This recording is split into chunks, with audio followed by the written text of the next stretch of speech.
ফজরের আজান হয়ে গেছে বেশ কিছুক্ষণ হলো। রূপা নামাজ পড়ে বারান্দায় এসে বসেছে। অন্ধকার মিলিয়ে ধীরে ধীরে আলো ফুটছে, একটু একটু করে সময় যাচ্ছে আর একটু একটু করে সব আলোকিত হচ্ছে। সকালে এই ঠান্ডা মধুর বাতাস রূপার দেহ প্রাণ জুড়িয়ে দিল। রূপার বুকের ভেতর অস্থিরতা। রাতে ঘুমানোর আগে সিরাজ হায়দার রূপাকে বলেছিল দিনে তার সাথে কথা বলবে কোনো একটা ব্যাপার নিয়ে। সেই থেকে রূপার মন অস্থির হয়ে আছে। সমুদ্রে বের হয়ে রূপাকে দেখে থমকে দাঁড়ালো। এদিক ওদিক তাকিয়ে রূপার সামনে দাঁড়িয়ে বলল, ভালো আছো অপরূপা? রূপা সমুদ্রের চোখের দিকে তাকালো। কি এক হাহাকার ওই দুই চোখে। চোখ নামিয়ে নিল রূপা। সমুদ্রে হেসে বলল, রূপা, আমি জানি তুমি আমাকে পছন্দ করো না। আমি এটাও জানি আমাকে পছন্দ করার সম্ভাবনা 0%। দুনিয়ার কেউ এমন কাউকে ভালোবাসতে চায় না। আমি মনে হয় গুড ফর নাথিং। আচ্ছা রূপা, ভালোবাসা কোনো ভুল মানুষের সাথে হয়ে যায় বলো তো? রূপা কিছু না বলে উঠে চলে গেল ঘরের ভিতরে। সবাই একে একে উঠতে লাগলো ঘুম থেকে। দিনের আলো ফুটে গেল পুরোপুরি। সবাই নিজ নিজ কাজে ব্যস্ত হয়ে গেল। সকালের নাস্তা সেরে রূপক লুঙ্গি আর স্যান্ডো গেঞ্জি পরে বের হলো। রাস্তার পাশে ছোট্ট পুকুরে কয়েকটা ছোট ছেলে মিলে মাছ ধরছে। সেদিকে এগিয়ে গেল রূপক। সারা শরীর ওদের কাদায় মাখামাখি। একটা চুনোপুঁটি ধরছে তো উৎসাহ চিৎকার করছে। রূপক কখনো এই আনন্দ পায়নি। বিসমিল্লা বলে রূপকও ওদের সাথে নেমে গেল। পায়ের নিচে নরম কাদামাটি, পা কাদায় ঢুকে গেছে অনেকখানি। কাদা মিশ্রিত পানি কেমন একটা গন্ধ। রূপক চোখ বন্ধ করে অনুভব করলো, আহা, মাটির শরীর। এই নশ্বর দেহখানি তো এই মাটিই গড়া। এই সোনার দেহ একদিন আবার মাটিতে মিশে যাবে। অথচ কারো কোনো চিন্তা নেই মাটির দেহর এত বড়াই। সমুদ্রে কিছুক্ষণ পাড়ে দাঁড়িয়ে রইল। তারপর বলল, নামতে ইচ্ছে করছে রে রূপক? রূপক বলল, না না, নামিস না। অনেক কাদা, উঠতে পারবি না। তাছাড়া পানি সব কাদায় মাখামাখি, তুই সহ্য করতে পারবি না। সমুদ্রে নামতে নামতে বলল, আমি জানি রূপক, যতই কাদা হোক বা যাই হোক, তুই থাকলে আমি সব কিছুতে নিশ্চিত। পরিস্থিতি যতই জটিল হোক, তুই আমাকে ঠিক মুক্ত করে ফিরবি। রূপক হেসে বলল, মনে মনে বলল, তোর খুশির জন্য আমি সব কিছুই করতে পারি বন্ধু।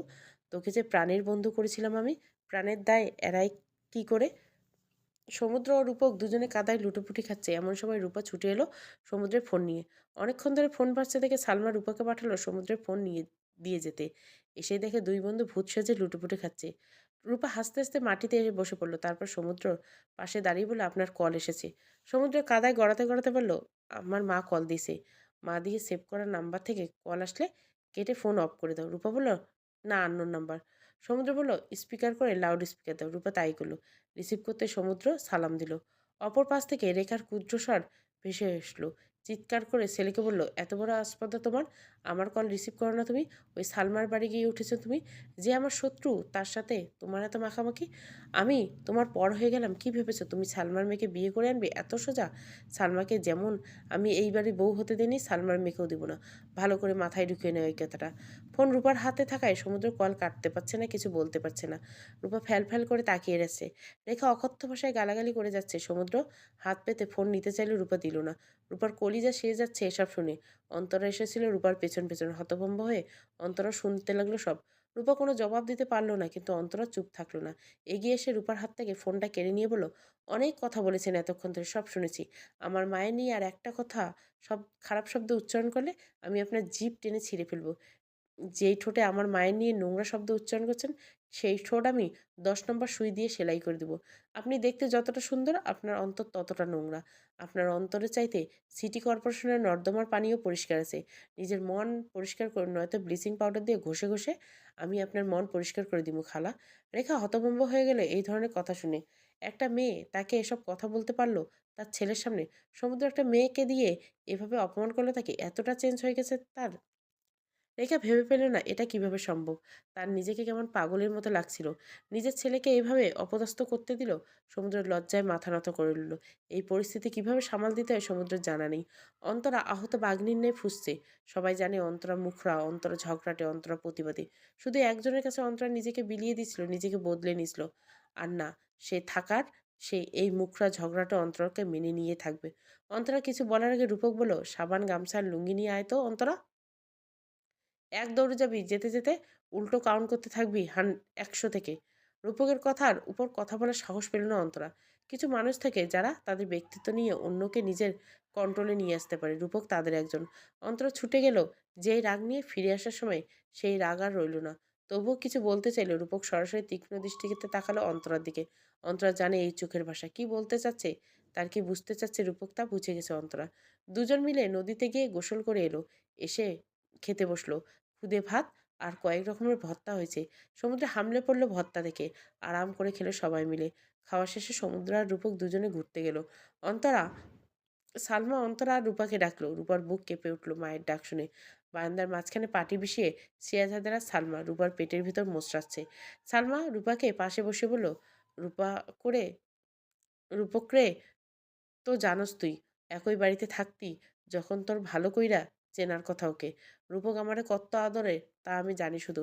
মায়ের ভালোবাসা না পাওয়া ছেলেটা আমার অন্তর পড়ে কেমন আমি জানি। তোর বড় দুই বোনের তো আমার পছন্দ করে বিয়ে দিতে পারিনি, ভাগ্যে আছিল না। তোর বিয়ে যদি আমার রূপকের লগে দিতে চাই তোর কি কোনো আপত্তি আছে? রূপা কি বলবে ভেবে পেল না। এত সহজে নিজের প্রিয় মানুষকে কাছে পেয়ে যাবে রূপা ভাবেনি। বুকের ভিতর কেমন হাতুড়ি পিঠে করছে। জীবনে তো আনন্দ লাগছে কেন? নদীর পাড়ে বিশাল আকারের একটা কৃষ্ণচূড়া গাছ। সবুজ চিরল পাতার ফাঁক দিয়ে আলো আসছে। কেউ একজন এই গাছটায় বাধাই করেছে। যে এই কাজটা করেছে সে যে বেশ শৌখিন এই বিষয়ে সন্দেহ নেই। সমুদ্র আর রূপক দুজনে বসলো ওখানে। ঠান্ডা হয় শরীর জুড়িয়ে যাচ্ছে। সমুদ্র এদিক ওদিক তাকিয়ে এরকম জাম্পের একটা খাওয়ার পর প্রাকৃতিক হাওয়া ঘোরাতে পারলে আরাম লাগতো বেশ। রূপক বলল, ঘুমাবি? ঘুমা তাহলে, আমি বসে পাহারা দিই। সমুদ্রের সাথে সাথে রূপকের কোলে মাথা রেখে শুয়ে পড়ল। রূপক মুচকে এসলো। স্কুল কলেজ এভাবে পার করেছে সমুদ্র। সব কিছুতে রূপককে লাগতো তার। রূপক বসে বসে সুর তুলল গানের তালাতে। খাঁচার পাখি ছিল সোনার খাঁচাতে, বনের পাখি ছিল বনে, একদা কি করিয়া মিলন হলো দেহে। সমুদ্র হেসে বলল, খাঁচার পাখি যদি খাঁচা ছেড়ে বের হয়ে আসে এবার তাহলে? রূপক ভুকুটি করে জিজ্ঞেস করলো, মানে? সমুদ্র হেসে বলল, কাল আমি আঙ্কেলকে বলেছি তোর কথা, মোজাফরটি পজিটিভ মনে হলো আমার। আমার মনে হচ্ছে 2-1 দিনের ভিতরে খাঁচার পাখি তোর হয়ে যাবে। রূপক চমকে উঠলো, মানে কি বলছিস? কি বলছিস তুই? সমুদ্র উঠে এসে রূপকের হাত ধরে বলল, আর কত আমাকে ঋণী করবি তোর কাছে? রূপক বুঝতে না পারে বলল, মানে কি? সমুদ্র পকেট থেকে ফোন বের করে বলল, আমার ফোনে অনেকগুলো মেসেজ আছে যেগুলো আমি ভাবতাম আমাকে মাহি পেটেছে, অথচ আমি বোকা বুঝতেই পারিনি সেটা তুই পাঠিয়েছিস। রূপক বিরক্ত হয়ে বললে, আবোল তাবোল বলছিস কেন? আমি এসব করতে যাব কোন দুঃখে? সমুদ্র সেই নাম্বারে কল দিল। সাথে সাথে ফোন ভাইব্রেট করে উঠল। রূপক চমকে উঠল। সিম কার্ডটা অফ করতে মনে ছিল না। সমুদ্র হাসতে লাগলো। রূপা বিব্রতি হয়ে অন্যদিকে তাকিয়েছিল। যতই না হয়ে যাক বন্ধুত্বের দায়িত্ব পালন করতে রূপক কখনো ভুলেনি। রূপার সব খবর তাই সমুদ্রকে নিজ দায়িত্বে জানিয়ে দিত রূপক, যাতে করে সমুদ্র রূপার মনের কাছাকাছি যাওয়ার সুযোগ পায়। অথচ নিজেও রূপাকে মন দিয়ে ভালোবাসতো। মানুষ কতই না বিচিত্র। নয়তো কেউ কি এরকম কাজ করতে পারে? সমুদ্র বলল, পরশু যখন তুই আমাকে মেসেজ দিলি তোদের বাসায় যেতে, আমি মাহি মনে করে ওদের বাসায় গিয়ে হাজির হলাম। তারপর মাহিকে ডাকতে মাহি বলল, এসব ব্যাপারে কিছুই জানে না, আর ওর একটাই সিম কার্ড। তখন আমার মনে হলো না তুই নয় তো। তোদের বাসার দরজা খোলা ছিল। ভেতরে ঢুকে সেই নাম্বারে কল দিতে দেখি তুই কেটে দিয়েছিস। রূপক চুপ করে রইল। তাড়াহুড়ো করে সমুদ্রকে মেসেজ দিতে গিয়ে নিজের নাম্বার থেকে না দিয়ে ভুল করে ওই নাম্বার থেকে মেসেজ দিয়েছে। সমুদ্র রূপকের হাত চেপে ধরে বলল, অনেক ঋণী হয়েছি তোর কাছে। এবার আমাকে কিছু করতে দে। তোর বিয়ের সব দায়িত্ব কিন্তু আমার। রূপক হাসলো। যে কঠিন লৌহ মানবীকে ভালোবেসেছে সে কি এত সহজে রাজি হবে? সময় গড়িয়ে যায় নিজের মতো করে। সময়ের সাথে সাথে অনেক কিছু বদলে যায়। আজকে অন্তরতা বাড়িতে চাঁদের হাট বসেছে। অনামিকা আর শাহেদ আজকে দেশে আসছে। সঙ্গে তাদের পুচকুটা সিরাজ হায়দার, সালমা, অন্তরা, অপরূপা। সবাই অপেক্ষা করছে কখন আসবে ওরা। ভিডিও কলে অনামিকা পুচকু অন্তরাকে দেখে সবার যেন আর তর সইছে না। মশলার গন্ধে মৌ মৌ করছে চারিদিক। সালমান নানান রকম রান্না করছে। সিরাজ হায়দার অস্থির পায়ে পায়চারি করছে। অন্তরা গলদা চিংড়ি হলুদ লবণ মাখছে। রূপা বেরেস্তা করছে অনেকগুলো পেঁয়াজের। পোলাও করবে সবার শেষে। পোলাও দিতে হবে বেরেস্তা। সিরাজ হায়দার বের হয়ে এসে রূপাকে বলেন, ও রূপা, দেখি সেজো জামাইকে একটা কল দিয়ে দেখতো ওদের আর কতক্ষণ লাগবে। রূপা গাল লাল হয়ে গেল সব জামাই শব্দটা শুনে। রূপকের সাথে ঘরোয়া আয়োজনের মাধ্যমে রূপার বিয়ে হয়েছে মাসখানেক আগে। এখন রূপার কেমন লজ্জা লাগে রূপকের কথা শুনলে। শাহেদকে নিয়ে রূপক আসবে ঢাকা থেকে। রূপা কল দিল রূপককে। সালাম দিয়ে জিজ্ঞাসা করলো, আর কতক্ষণ লাগবে আপনাদের আসতে? রূপক ফিসফিস করে বলল, কেন মিস করছো নাকি আমাকে? রূপা লজ্জা পেল শুনে। আশেপাশে মা আপা সবাই এসে। রূপা জবাব দিল না। রূপক আবার ফিসফিস করে বলল, আমার শ্বশুর এত রস কাটেন কেন বউ? এই যে আমারে আমার বউয়ের কাছে যাইতে দেয় না। তার মেয়ের ইন্টার ফাইনাল এক্সামের পর অনুষ্ঠান করার পর নাকি দুইজন একসাথে থাকবো। আমিও বলে দিলাম, আজকে এলে আমিও আমার মেয়েকে ঢাকায় নিয়ে যাব। বেটা বউ ছাড়া থাকলে বুঝবে আমার কষ্ট। ডিল হবে তার সাথে। তার মেয়ে আমার কাছে থাকবে, তবেই আমার মেয়ে তার কাছে দিব। রূপা হাসতে হাসতে পিঁড়ি থেকে পড়ে গেল মাটিতে। সালমা বিরক্ত হয়ে বলে, এখন তোকে হাসনের সময়? ওরা কখন আইসে পড়বো, তাড়াতাড়ি চলে আয়। আমার দুইটা জামাই বিয়ের পর প্রথমবার শ্বশুর বাড়ি আইতেছে। অন্তরা মাথা নিচু করে চিংড়ি ভাজতে লাগলো। কেমন দম বন্ধ লাগে তার আজকাল। জীবন এরকম একটা কেন হলো? আজ কি পেল? অথচ আজকে তো তার স্বামীও থাকতো এই মেলায়। জুয়েলের সাথে শেষবার দেখা হয়েছিল অন্তরা কোর্টে, ডিভোর্স হয়ে যাওয়ার দিন।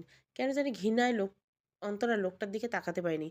বের হয়ে আসার সময় জুয়েল ফিসফিস করে বলল, চামড়া সাদা মাইয়ে গো, অনেক সুবিধা।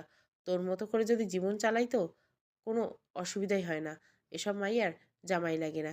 এই জন্য তো নাগর দিয়া আমারে মাইরা খাওয়াইছিস। আজকে নাগর আসে নাই লাগে?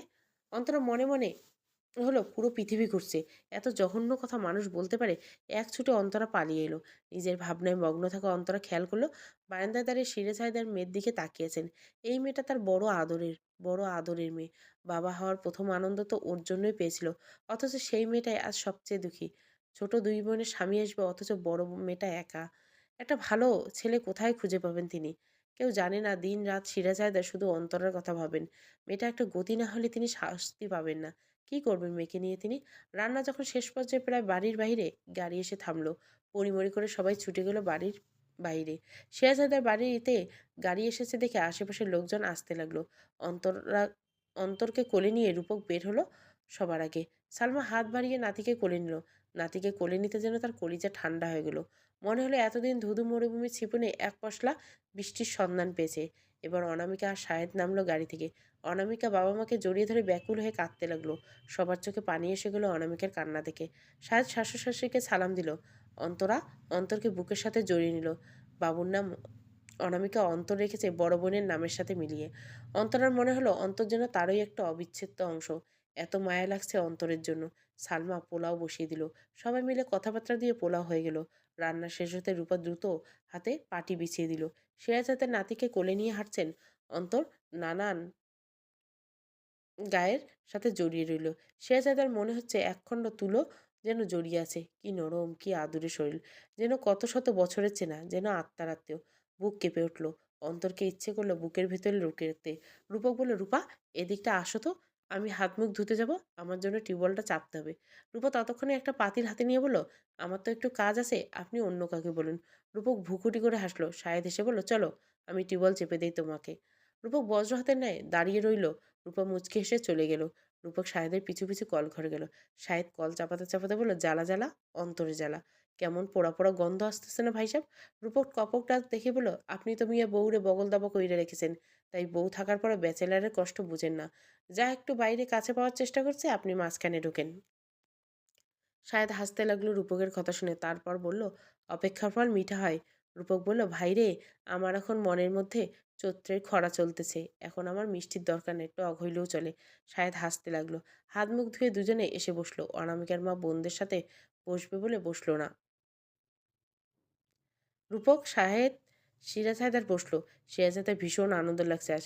শুধু আফসোস একটাই, আজ যদি বড় জামাইটা থাকতো তাহলে তো তার সব আশা পূর্ণ হতো। পুরুষদের খাওয়ার পর মেয়েরা বসলো। অনামিকা এক লোকমা খেয়ে কেঁদে দিল। ভাতের প্লেটে চোখের পানি ফেলতে ফেলতে বলল, ও মা গো, তোমার হাতে রান্না এত মিস করছি। নিজে যে রান্না করতাম সব কেমন ঘাস ঘাস লাগতো। ইচ্ছে হতো এক দৌড়ে তোমার কাছে চলে যেতে। বেশি কিছু লাগবে না, তোমার হাতে রসুন দিয়ে ঝাল ঝাল শুটকি ভুনা দিয়ে এক থালা ভাত খাইতে পারি যদি, তবে মনটা শান্ত হয়। এই দুনিয়ায় টাকা থাকলে সব পাওয়া যায় না, শুধু মায়ের ভালোবাসা পাই না গো মা। অনামিকার সাথে সাথে বাকিরাও কেঁদে উঠল। খাবার পর অন্তরা এঁটো বাসন সব নিয়ে বের হলো। বড় ঘরের সামনে আরেকটা ঘর তোলা হয়েছে রূপার বিয়ের আগে। 3 রুমের এই ঘরের এক রুম রূপার। রূপক সেই রুমে গিয়ে শুয়ে চিৎকার করে বলল, ফুপু একটা পান পাঠাও আমার জন্য। সালমা পিরিচে করে একটা পান মিষ্টি জর্দা দিয়ে সাজিয়ে দিয়ে রূপাকে দিয়ে বলল, যা রূপকের জন্য নিয়ে যা। যাওয়ার আগে গায়ের এই ছেঁড়া ফাটা জামাটা পাল্টে একটা সুন্দর সাইডে পরে যা। লজ্জায় রাঙা হয়ে রূপা বলল, আমি যাব না মা, উনি তারে দিয়ে পাঠাও, আমার কাজ আছে। শায়দ বলে, আমি যাচ্ছি আমরা। রূপা স্বস্তি পেল যেন। রূপক রূপার জন্য অপেক্ষা করছে, বসে আছে। শায়দ অনামিকাকে ইঙ্গিত দিয়ে চলে গেল। দরজা নক হতে লাফিয়ে উঠে দরজা খুলতে দেখে শায়দ হেলান দিয়ে দাঁড়িয়ে আছে। রূপকের দিকে তাকিয়ে শায়দ অট্টহাসি দিয়ে উঠল। তারপর বলল, এত তাড়া কিসের বৎস? রজনী এখন অনেক দেরি। এখন এত উতলা হইও না, মেন্টাল প্রিপারেশন নাও আগে। নিজেকে প্রিপেয়ার করো। ম্যাচ তাড়াতাড়ি শুরু করতে হবে না, আশেপাশের লোকজন আড়ি পাতবে। রূপক হেসে বলল, তোমার বেডরুমে আমি সিসি ক্যামেরা লাইগা দেখব। একবার শুধু আমার বউয়ের কাছে পাই, আগামী 2 দিন ঘরের দরজা বন্ধ থাকবো। শায়দ শায়দ হাসতে লাগলো। একটু পর আবার দরজায় নক হলো। রূপক চমকে উঠে দরজা খুলল। লাল টকটকে একটা জামদানি শাড়ি পরে রূপা মাথা নিচু করে আছে। 2 হাতে দুটো চুড়ি, মাথায় ঘোমটা। শায়দ উঠে দাঁড়িয়ে বলল, আমার শালিকে রেখে গেলাম, সহি সালামত রাইখো। এই বলে শাহেদ চোখ টিপ দিয়ে বের হয়ে গেল। রূপার মনে হলো সে যেন বরফের মতো জমে গেছে। শাহেদ বেরোতে রূপক রূপাকে এক টানে বুকে জড়িয়ে নিয়ে নাক ডুবিয়ে দিল রূপার ঘন কালো চুলে। বুকের ভেতর যে উথাল পাতাল ঝড় ছিল তা নিমেষেই থেমে গেল। শাহেদরা এসেছে 1 মাসের জন্য। 1 মাসে ওরা ফিরে যাবে। এর মধ্যে শাহেদ অন্তরকে নিয়ে একদিন বাড়ি গিয়েছিল। হাসানুজ্জামান আর রেজিনা দুজনে রেগেছিল তার উপর। একে তো বউকে নিয়ে বিদেশে নিয়ে গেছে, তার উপর আবার শ্বশুর বাড়িতে এসছে। শাহেদ মুচকে এসে বলল, আমার স্ত্রীর সন্তান যেখানে নিরাপদ, আমি তো সেখানেই আসবো মা। ক্রোধের আগে দুজনে একজনের ছেলেকে বসতে বলেনি। শাহেদ এবার আর যায়নি। শুধু চলে যাবার দিন স্ত্রী পুত্রকে নিয়ে বাবা মাকে সালাম করতে যায়। রেজিনা রেগেই ছিল। হাসানুজ্জামান তবু একটু ভালো কথা বলে ছেলেকে বিদায় জানিয়েছে। বাড়িতে অন্তরা, অনিতা, বাবা মা। অন্তরার একটা চাকরি হয়েছে প্রাইমারি স্কুলে। অন্তরা সিদ্ধান্ত নিল বিয়ে আর করবে না। বোনরা সবাই যখন নিজের সংসারে ব্যস্ত হয়ে যাবে তখন বাবা মা তার কাছে থাকবে। তাছাড়া বিয়ের যে দুর্বিষহ অভিজ্ঞতা হয়েছে, এরপর আর কোনো ইচ্ছে নেই অন্তরার। রূপক রূপা একসাথেই থাকে। ইদানিং তানিয়ার ইচ্ছে করে ছেলের সাথে একটু কথা বলতে। একসময় ছেলের উপর করা সকল অন্যায় কেমন বারবার মনে পড়ে যায় তার। এতদিন সন্তানদের তেমন একটা খোঁজ খবর রাখেনি। এখন মনে হচ্ছে দিন শেষে তাকে মা বলে যারা ডাকে তাদের চেয়ে আপন আর কেউ নেই। রূপক বউ নিয়ে আলাদা ফ্ল্যাটে থাকে। তানিয়ার ইচ্ছে করে মাঝে মাঝে ছেলে আর ছেলের বউকে বাসায় নিয়ে আসতে, কিন্তু সাহস পায় না। সকাল সকাল রূপা রান্না বসিয়ে দিল। তার ক্লাস আছে দুপুরের দিকে। রূপক তখনও ঘুমাচ্ছে। কলিং বেলের শব্দ শুনে রূপা হাত মুছতে মুছতে দরজা খুলতে গেল। দরজা খুলে দেখে সমুদ্র দাঁড়িয়ে আছে, হাতে মিষ্টির প্যাকেট। সমুদ্রকে দেখে আর রূপা মুখ হাসি হাসি হয়ে গেল। সমুদ্র হেসে বলল, তোমার জনাব কোথায়, এখনো ঘুমাচ্ছে নিশ্চয়? রূপা হেসে বলল, তাছাড়া আর কি করব। সমুদ্র ওদের রুমে গিয়ে রূপকের গায়ে পানির ছিটা দিতে রূপক তাড়াক করে উঠে বসলো। তারপর সমুদ্রকে দেখে বলে, কিরে, 1 সপ্তাহ পর কই থেকে আসলি, কোথায় ছিলি? সমুদ্র বিছানায় পা তুলে বসতে বসতে বলল, একটা সুখবর আছে দোস্ত, আমার ভিসা হয়ে গেছে, দুবাই চলে যাচ্ছি। রূপকের হাসি মুখ মলিন হয়ে গেল। সমুদ্র চলে যাবে দেশের বাইরে? রূপক চুপ করে রইল কিছুক্ষণ। এমন একটা ব্যাপার যা নিয়ে কথা তুলতেই চায় না কেউ। যেন কেউ কিছুই জানেই না, অথচ কিছুই হয়নি এমন একটা ভাব করে থাকে। কিন্তু এটা হতে দেওয়া যায় না। সমুদ্র যদি কবির কাকার মতো অভিমান করে চলে যায় তাহলে কি হবে? একটা বংশ এখানেই শেষ হবে যাবে। সমুদ্রের পরের প্রজন্ম আসবে না কখনো। রেখা আন্টি যতই দোষ করুক, ছেলের থেকে পাওয়া এই শাস্তি তার জন্য অনেক বেশি হয়ে যাবে। তার তো আর কোনো সন্তান নেই সমুদ্র ছাড়া। রূপক চুপ করে আছে দেখে সমুদ্র বলে, রাগ করিস না। কেন জানি মন বসে না দেশে। শান্তি পাই না কিছুতে। বাসায় যেতে ইচ্ছে করে না। বাসায় গেলে মনে হয় কোনো জাহান নামে আছি। সত্যি নিরুপায় দোস্ত। রূপক অন্যদিকে তাকে বলে, অথচ তুই কথা দিয়েছিলি আমরা 2 বোন তো আজীবন একসাথে থাকবো। এমনকি আমাদের ছেলেমেয়ের মধ্যে বিয়ে দিয়ে আমাদের সম্পর্ক আরো মজবুত করব। একসাথে ব্যবসা করবো, সব ভুলে গেলি? সমুদ্র কিচ্ছু ভুলে না। কিন্তু কি করবে, দিন শেষে সে ভীষণ একা। এরকম নিঃসঙ্গতা নিয়ে থাকা যায় না। তার উপর রেখার ক্যাটক্যাটে কথা। সমুদ্র আর নিতে পারছে না। হেসে বলল, দূর, ওসব কথা বাদ দে। বিয়ে টিয়ে আমাকে দিয়ে হবে না। আর আমার মায়ের সাথে অ্যাডজাস্ট করতে পারবে এরকম মেয়ে নেই। রূপক এক মুহূর্তে ভেবে বলল, আমার বিয়ের পর সব কিছু তুই করেছিলি। এমনকি আমাকে না জানিয়ে বিয়ের তারিখও তুই ঠিক করেছিলি। আমাকে সেই দায়িত্ব দিবি না নিজের বেলায়? সমুদ্র জবাব দিতে পারল না। রূপক তার জন্য সারাটা জীবন ত্যাগ করছে। সে যদি রূপকের জন্য ত্যাগ না করতো তাহলে বিবেকের কাঠগড়ায় আজীবন অপরাধী হয়ে থাকতো। হয়তো রূপাকে পেত, রূপক কখনো সমুদ্রের মনে আঘাত দিত না। কিন্তু তাতে কিছুতেই সুখী হতে পারত না। সবশেষে জিতে সুখ নেই। হারতে শিখে যে হেরে যাওয়া সাদর গ্রহণ করতে জানে, সেই প্রকৃত সুখী। রূপাকে পায়নি বলে সমুদ্রের মনে খানিকটা কষ্ট আছে সত্যি, কিন্তু তার চাইতে কঠিন সত্যি, ওদের দুজনকে পাশাপাশি দেখলে বুকের মধ্যে যে স্বস্তি অনুভব হয়, তা হয়তো রূপাকে পেলে হতো না তার। এখন যে কষ্ট হয় তার চাইতে বেশি কষ্ট হতো রূপাকে পেয়ে গেলে। সারা জীবনের মনে হতো স্বার্থপর সে, কখনো নিজের স্বার্থ ছাড়া কিছুই বুঝেনি। রূপক আলতোভাবে করে মাথা নাড়া দিয়ে বলল, কি ভাবছিস? নাকি আমার কথা তোর পছন্দ হয়নি? নাকি তুই চাস না আমি তোর জন্য আমার পছন্দের মেয়ে সিলেক্ট করি যে সব কিছুতে মানিয়ে নিবে? সমুদ্র কিছু বলার আগে রূপক বলল, আমি যদি তোকে আমার কলিজার এক টুকরো আমি তোর হাতে তুলে দেই, তুই কি গ্রহণ করবি? সমুদ্র বুঝতে না পারে জিজ্ঞাসা দৃষ্টিতে তাকিয়ে রইল। রূপক নরম স্বরে বলল, আমি যদি রত্নাকে আজীবনের জন্য তোর হাতে তুলে দেই, তোর দুঃখ সুখ দুঃখের সাথী করে গ্রহণ করবি? সমুদ্র চমকে উঠল, রত্না? রূপক তার কাছে রত্নাকে দিতে চাইছে? রত্না পান্না দুজনে রূপকের কলিজার টুকরো। বোনদের কেমন যত্নে বড় করেছে রূপক সমুদ্র তা জানে। সেই ভালোবাসা আদরের মানুষ যখন রূপকের সাগরে তার হাতে তুলে দিতে চাচ্ছে, সমুদ্র কি করে নিষেধ করে? রূপক রত্নাকে দেখে জিজ্ঞাসা করলো, আমি যদি তোর বিয়ে নিজের পছন্দে ঠিক করি, তুই কি রাগ করবি? তোর কি কাউকে পছন্দ? আমাকে না বললে তোর ভাবিকে বলতে পারিস। রত্না ভাইয়ের হাত ধরে বলে, দাদা, আজীবন তোমার ছায়ায় বড় হয়েছি, বাবা মা দুজনের আদর তোমার কাছে পেয়েছি, কখনো তোমার আদেশ ছাড়া এক পাও ফেলিনি। কি করে ভাবলে জীবনসঙ্গী ঠিক করার মতো সেন্সিটিভ এবং সবচেয়ে গুরুত্বপূর্ণ সিদ্ধান্ত আমি নিজে নিয়ে নিব? আজীবন দেখেছি তুমি আমাদের জন্য সবসময় বেস্টটা দিয়েছো। আমি জানি জীবনসঙ্গী হিসেবে যাকে ঠিক করবে সে বেস্ট। রূপক বোনের হাত ধরে বলল, সমুদ্র তো কে তো তুই জানিস, সবই জানিস তুই। সমুদ্রের ছন্নছাড়া হয়ে যাচ্ছে বোন। ওকে গুছিয়ে দেওয়ার জন্য এমন কাউকে চাই যে শক্ত হাতে সব সামলাতে জানে। আমি জানি আমার বোনের চাইতে ভালো কেউ পারবে না এই কাজ। তোর অমত নেই তো? রত্না হেসে বলল, দাদা, তুমি আমাকে এতটা ভরসা করতে পারো? আমি নিজের সর্বোচ্চ চেষ্টা দিয়ে করব দাদা, আমি জানি আমি পারবো। 2 দিন পর সমুদ্র যখন সন্ধ্যাবেলা রত্নাকে বগল দাবা করে বাসায় নিয়ে এসে হাজির, রেখা তখন ডাইনিং টেবিলে বসে আছে। চেয়ারে বসে চায়ের কাপ হাতে নিয়ে ভাবছে। রত্না একটু টুপ করে সালাম দিল রেখাকে। একটা লাল রঙের জামদানি শাড়ি পরে রত্না দাঁড়িয়েছে। পাশে সমুদ্র। রেখা আঁতকে উঠল। সমুদ্র মুচকে এসে বলল, আমার বৌমা, নিজে বিয়ে করেই নিলাম। তুমি হয়তো রাগ করছো, কিন্তু আমার কিছু করার নেই। ভাবলাম কাকার মতো রাগ করে হারিয়ে যাই যদি, তাতে নিজেরই লস। তোমার কোনো অসুবিধা হবে না। আমার খুশি অখুশির চাইতে তোমার কাছে তোমার অহংকার অনেক বড়। তাই আমি নিজেকে খুশিকে খুঁজে নিলাম। রেখা চায়ের কাপে চুমুক দিচ্ছে আর ভাবছে, সেই সালমার ভাইয়ের মেয়ে। সালমা আর দূরে গেল না, জড়িয়েই রইল কোনো না কোনোভাবে। তুমি অপরূপা গল্পটা সমাপ্ত। পুরো গল্পটা প্লে লিস্টে পাবেন।